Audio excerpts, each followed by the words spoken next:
자, 여러분 안녕하셨어요? 오늘의 김종덕의 사상체질 이야기입니다. 100년 전에 스페인 독감이 우리나라에 크게 유행을 했어요. 많은 사람이 사망했는데 그 당시 상황들을 날짜별로 조목조목 살펴보고 있습니다. 오늘은 1919년도 11월 16일 날 상황입니다.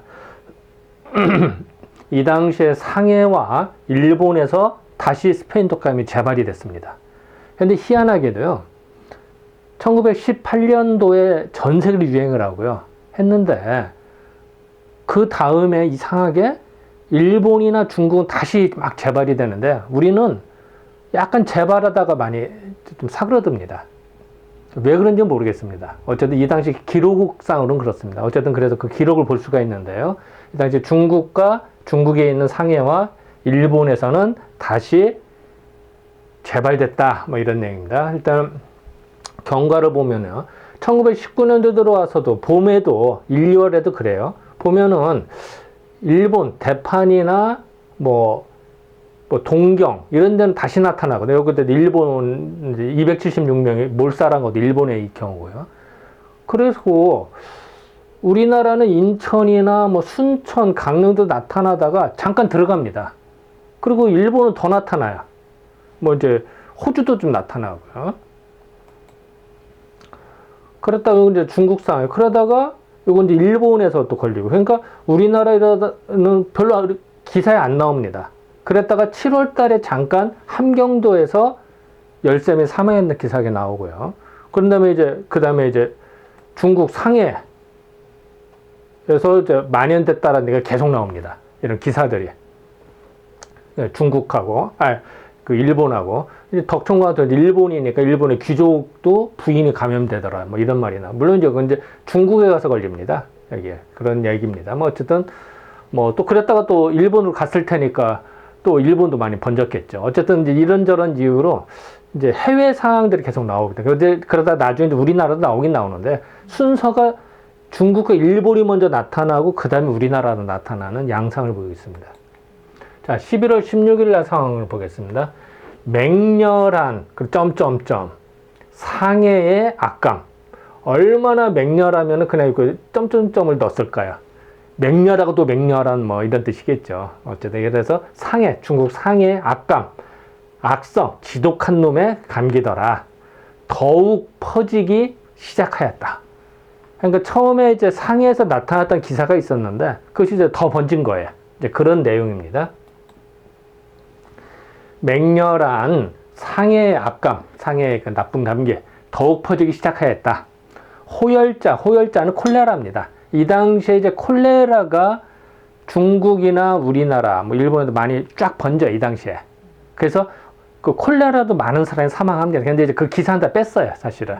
왜냐면 지금 초점을 그 스페인 독감으로만 초점을 맞췄기 때문에 다른 것들은 일본은 뺐습니다. 그래서 호열자가 이 당시 많이 만연했는데 그것이 이 당시 이제 점점 줄어듭니다. 그리고 콜레라의 특징들은 되게 이제 추워지면 좀 줄어들어요, 원래가. 그래서 줄어들고 그 다음에 이제 독감이 드세요. 그러니까 여름 더울 때는 콜레라가 좀 유행하고요. 추워지면은 이제 콜레라가 들어가고 이제 독감이 나타나는 경향이 뭐 다 그런 건 아닙니다. 그런 경향이 있습니다.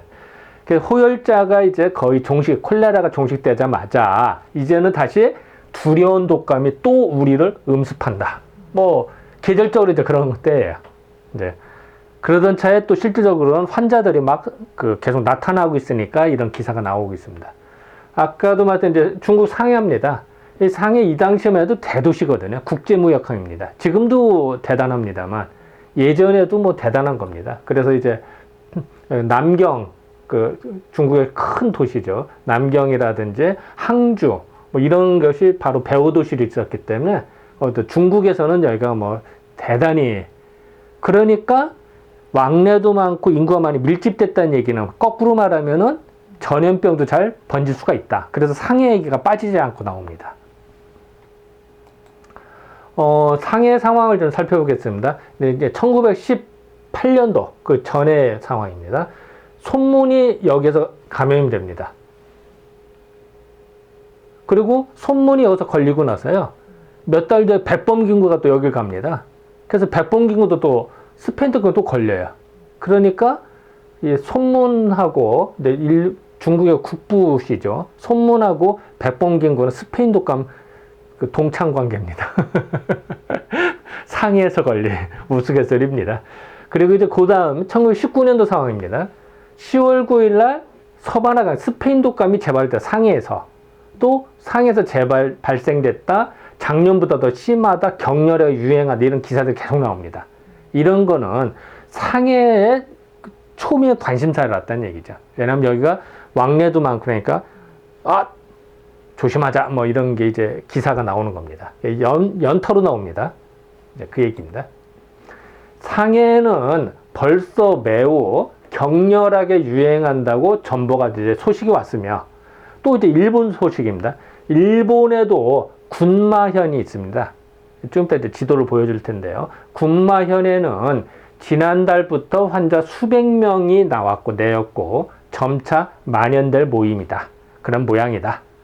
그러니까 이제 일본도 번졌다. 어디야? 군마현이요. 여기네요. 도쿄 위에 여기 군마현 여기에서 발생됐다 이런 얘기입니다. 근데 조금 의외예요. 왜냐하면 보통 항구 도시로 많이 전파가 될 것 같은데 해변가가 그 산악 지역이거든요. 중부. 그러니까 이 부분이 좀 물음표는 쳐집니다만 왜 여기부터 기사가 나왔는지는 뭐 그것까지 잘 모르겠습니다. 어쨌든 뭐 기사 내용으로는 그렇습니다. 뭐 도쿄나 뭐 아니면은 뭐 나고야나 뭐 아니면 오사카, 고베 이런 데가 될 것 같은데 이상 여기부터 나옵니다. 위생 당국에서는 여러 가지로 방역에 노력하는 중인데 동경과 복강에도 환자가 속속 발생한다 하니. 근데 복강이 어디냐면요, 여기에요. 그 후쿠오카. 그러니까 이제 우리나라 그 대마도 바로 밑에 있는. 그러니까 여기가 이제 여기도 대단한 도시거든요. 그러니까 여기도 나타났다 이런 얘기입니다. 우리 조선에도 유행할 듯 하므로 일반적으로 각별히 주의하여야 감기에 걸리지 않도록 하는 게 좋겠더라. 왜냐면 중국과 일본에서 딱 나타났으니까 우리도 나타나지 않을까? 조심하자. 뭐 당연하지 않겠습니까? 그 전에 얼마나 많은 사람이 죽었어요. 그러니까 이런 기사가 나온 겁니다. 뭐 내용 간단합니다. 그래서 이제 11월 16일 날 고차를 보면요. 중국 상해에서 나타났다. 일본 군마현에서 수백 명이 환자가 발생됐다. 그리고 동경, 복강은 어디냐? 이제 후쿠오카시에서도 발생됐다. 뭐 이런 내용입니다. 그래서 우리도 조심하자. 내용 간단합니다. 다만 이제 이 당시에 해외에 대한 상황들, 국제적으로 이제 전파가 되니까 해외 상황도 이단 100년 전에도 인지를 하고 있었다. 그리고 그것이 신문 보도에 나와서 일반 백성들도 알고 있었다. 라는 것의 내용입니다. 자, 지금까지 11월 16일에 대한 기사를 살펴보았습니다. 네, 감사합니다.